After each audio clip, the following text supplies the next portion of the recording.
Hello, సభకు నమస్కారం. మినిస్టర్ల గారికి మరియు ఎమ్మెల్యేల గారికి, ఎమ్మెల్సీ గారికి, తర్వాత తోటి రైతన్నలకు, పత్రికా మిత్రులందరికీ పేరు పేరున ధన్యవాదాలు తెలియజేస్తా ఉన్నాను. ఇప్పటి వరకు అందరు మాట్లాడడం జరిగింది. దేశంలో రైతన్నలు ఉంటే ప్రపంచంతో మరి పోటీ పడతానో, ప్రొడక్షన్ ఏ విధంగా పెంచాలో బోచారం శ్రీనివాసరెడ్డి గారు చెప్పారు. అదేవిధంగా ఎక్కడైతే కోల్డ్ స్టోరేజ్ లేదో, మార్కెటింగ్ ఎక్కడైతే లేదో మార్కెటింగ్ ఇంప్లిమెంటేషన్ చేసి రైతన్నలు ఆదుకున్నప్పుడే బాగుంటుంది. అదేవిధంగా మొన్నటికి మొన్న నేను సిరిసిల్ల జిల్లాలో ముస్తాబాద్ మండలంలో మంత్రి గారు ముస్తాబాద్ మండలంలో చెట్లు కూడా 17 సంవత్సరాలు ఉన్న చెట్లు కూడా గాలితో పాటు పడ్డగా వాళ్ళు మామిడి తోట అంతా పడిపోయడం జరిగింది. వాళ్లకు ఫసల్ బీమా ఏదైతే ఉందో మనం క్లస్టర్ గా ఇన్సూరెన్స్ చేసి వాళ్ళని ఆదుకున్నప్పుడే వాళ్ళకి ధైర్యంగా ఉంటుంది.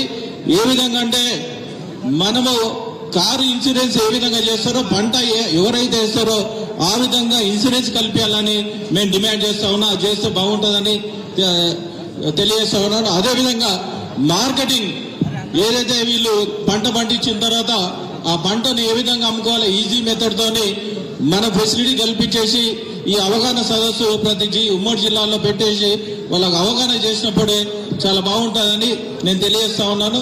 అదేవిధంగా ఏదైతే ఇప్పుడు ఒడ్లు ఉన్నాయో, ఈ ఒడ్లు సన్న ఒడ్లు, దొడ్డ ఒడ్లు ఏవైతే ఉన్నాయో వీళ్ళకు ఒక క్లారిటీ ఇచ్చేసి రాబోయే రోజుల్లో ఏ రకంగా వెళ్ళాలి ఆ రకంగా తీసుకుపోతే బాగుంటుంది. అదేవిధంగా కొన్ని కాలువలు ఏదైతే 80% ఉన్నాయో 20%, 30% ఎక్కడైతే ఉన్నాయో నీరు అందేలాగా మన ప్రపోజల్ చేసి బాగుంటుంది.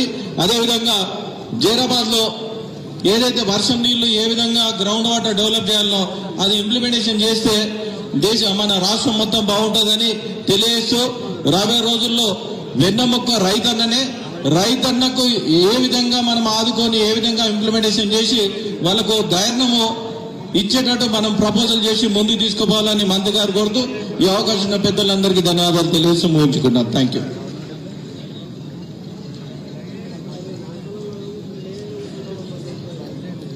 ధన్యవాదాలు సార్. వనపర్తి జిల్లా పెద్ద దగడ గ్రామంలో జన్మించిన మన్యులు శేషగిరిరావు రత్నమ్మ దంపతుల ముద్దుల తనయులు బ్యాంకు ఉద్యోగిగా జీవితాన్ని ప్రారంభించి 1999లో తొలిసారి కొల్హాపూర్ నియోజకవర్గం నుంచి ఎమ్మెల్యేగా వారు గెలిచారు. వివిధ మంత్రిత్వ శాఖల్ని సమర్థవంతం ఈనాటి రైతు సదస్సును ఏర్పాటు చేసినటువంటి గౌరవ వ్యవసాయ శాఖ మంత్రులు తుమ్మల నాగేశ్వరరావు గారు, ఇరిగేషన్ శాఖ మంత్రులు